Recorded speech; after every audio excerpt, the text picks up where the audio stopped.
It is a hot summer after goddamn noon, and I'm gonna drink a beer and talk about Spider-Man.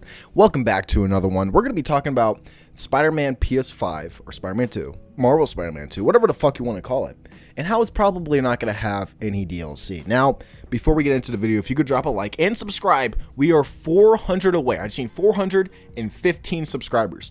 That close to getting 50,000. So if you're new, everybody that's new to this video, go ahead and subscribe. We are almost there. It's going to be incredible. I'm going to keep pumping out that content. So the first thing that we have to get out of the way here is, of course, the fact that the collector's edition for the first game actually had the City That Never Sleeps. I think, in my opinion, it was like an 8 out of 10. There were many things that weren't bad, but one thing that was amazing, oh man, god damn. Don't demonetize me, please, YouTube. I really need the money. I'm saying, though, it was a decent DLC. The worst thing about it, though, was Hammerhead. Jesus goddamn Christ. And you low-key need to kind of play this in order to understand where Yuri is in the game, because that doesn't happen in the main. None of that is even implicated in the main story, what happens to her. So unless they, like, give a very deep recap of what happened in the last DLC, you have to play it to understand what happened to Yuri. So, you know, there are many things that were in that DLC that could have been improved upon, that could have been left out, but overall I think it was okay DLC. Now, in this collector's edition, we get the Venom statue, we get the art book, or I think we get an art book, and we get a steel cover or whatever, but there's no DLC. And that's very, very suspicious in my opinion. You know, I know that we're going to get suits for DLCs, and maybe that's the only thing we're going to get. And I personally think that I'm okay with only getting suits. And if we don't get any story stuff, you know, I'm A-okay with that. Because maybe that means that this game is so large, so expansive, that they don't need a DLC. Or maybe a DLC just isn't the right choice. Because how are you really going to be able to fit that type of content in such a big world? You know what I mean? It feels like you might have to section it off. Or maybe you have to really, really make a huge, like, AAA type DLC. And I don't know if they really want to do that for this game, especially considering the fact that they have Wolverine coming out, and they just confirmed that they're working on a AAA game. So maybe, and this is just a weird theory, maybe there is no DLC because of that AAA game, and perhaps that AAA game is actually a branch off from the Spider-Man 2 game, and was supposed to be DLC, but they turn it into a AAA game. What if it's a Venom game? I'm just theorizing here. What if they were like, we could have Venom, oh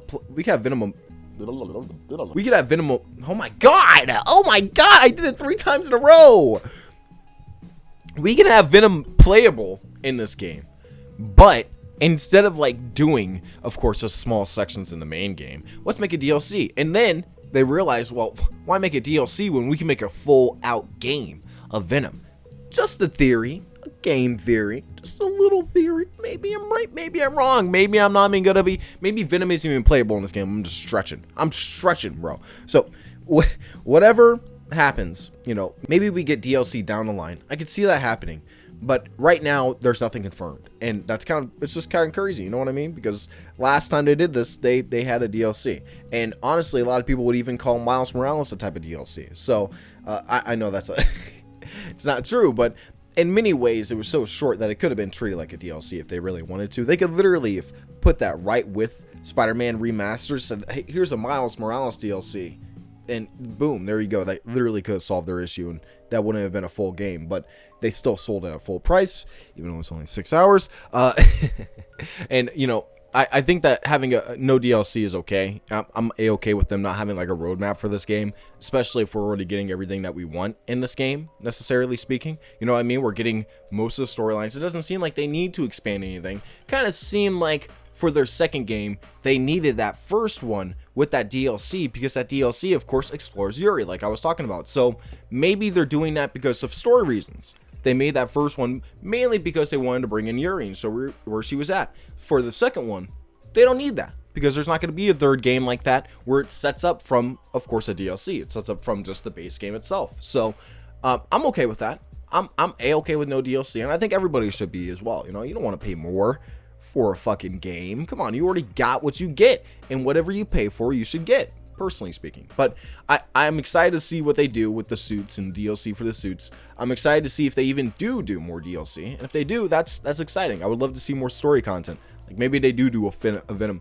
Oh my god, I'm gonna fucking trip out. Maybe they do a Venom DLC, And they actually, you know, expand upon his character more and more, whoever it is, whoever the host is, and they actually branch out with this gameplay and that, and then they go on to like a full-blown Venom game or a Marvel Spider-Man 3 game. So we'll have to wait and see. I'm excited either way. Tell me what you guys think in the comments below. Don't forget to like, comment, subscribe for more videos in the future, and I'll see you guys in my next one. Peace out.